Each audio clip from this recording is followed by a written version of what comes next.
Hello, good morning and welcome to Ananda. Today is the 5th of September. It's about 30 degrees Celsius. It's quite sunny though it's been raining the last few days. And I'm back here with another episode of What's Growing. So first, a very happy Teachers' Day to all the teachers who are watching this episode. It's the 5th of September and we fondly remember everybody who's taught us on this day. Today we're also having our introduction to permaculture session which starts at 10 a.m. So I have about an hour to record this video and put it out for you all. Today I'm going to take you for a walk on a new stretch of land, probably a place that you've not seen before and a place that we call the plateau. It's a little bit higher than the rest of the property and it's a flat piece of land and we grow some of our crops there. So come along with me and I'll take you and show you what's growing there. Come.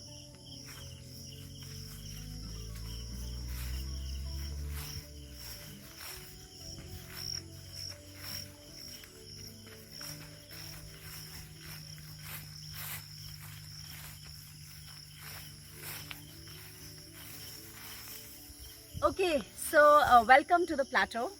Let's start off just to give you a little bit of an orientation. On my right here is the sunken garden. We haven't showed you this, but we'll take you through this sometime as well. And I've lined it here with some white corn. And to our left, which is really the start of the plateau, you'll see a lot of small poplar trees growing here. Actually, these are sort of saplings which we had started at some point in time. And then we cut poplars from here whenever we need to plant them, and otherwise it's just become a little bit of a grove. But more importantly, what we have growing here in this field is cotton. Many of you would have heard me talk about our cotton very fondly. This is seed that we got from an aunt of mine from Ganganagar. She got me about 200 grams of seed and we planted this cotton. This is now running into its third year. We ratooned it in December, and then what we found in the last 3-4 months was that it was really filled with weeds. I'd almost given up hope on this. I thought 3 years, it's been a long time. How much more can we expect from this crop? But then finally we de-weeded it and I could see that the whole sort of, the crop has got a new lease of life and it started sort of rising up again now that the grasses have been cut back. So you can see the plants are doing pretty well here. We not only have the old growth, which is this, but we also have some of the newer plants which have started growing here. And yes, I'm sure you've noticed, as have we, that the shape of the leaves look very different from each other. That's really a mystery which we are still trying to solve, but it's from the same seed and it's just that this is a 3-year-old plant and that's a new plant. So let's see what happens. But we do get about 20 odd kilos of cotton every year from here, which is not so bad. We can end up making a few quilts. We've also now found somebody in the nearby village who spins the yarn for us, and we found weavers in the next village which is Billa, where we've found somebody who's going to spin it, weave it into some shawls and wraps for us. So not bad, right? Come.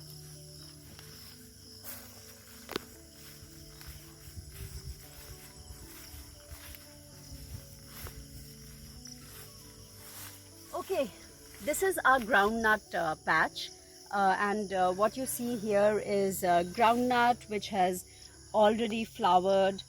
It's probably now in the stage of seed formation.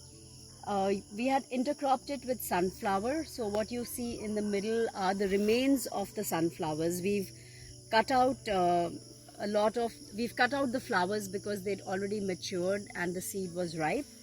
So you see the remains. We've not pulled them out because we don't want to disturb any roots at this point in time, since the groundnuts are all underway in production. We also have some amount of sesame which we had just generally sprinkled in the crop. So you'll see the sesame growing here, and also it's starting to form some pods in the corner. To my right here, this big shrub that you see is pigeon pea or arhar. You will see a lot of it in this area. This is one of those varieties which actually is more of a perennial than an annual, and it lasts for several years and keeps giving you seed repeatedly. So that's what we have growing here. The groundnut seems to be doing quite well, and I would attribute a lot of it to the Jeevamrit, which we have been spraying on it as per schedule. It does seem to have some amount of weeds in it now, but it should not matter so much. It's really now going to be like this till we harvest it. This entire patch of land faces east, so it really benefits from the morning sun. You can see that, the entire patch is getting the sun early in the morning, which I'm sure is quite good for it.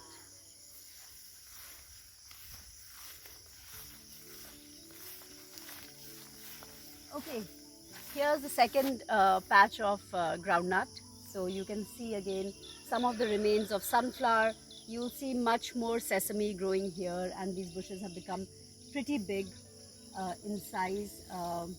You will also see the arhar, the pigeon pea, on both sides of this field, which is again doing quite well.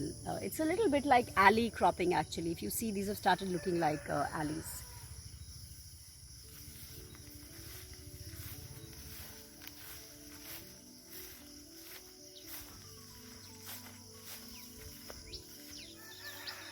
Okay, and this is our finger millet crop, also known as ragi in some parts of India and mandua in some other parts.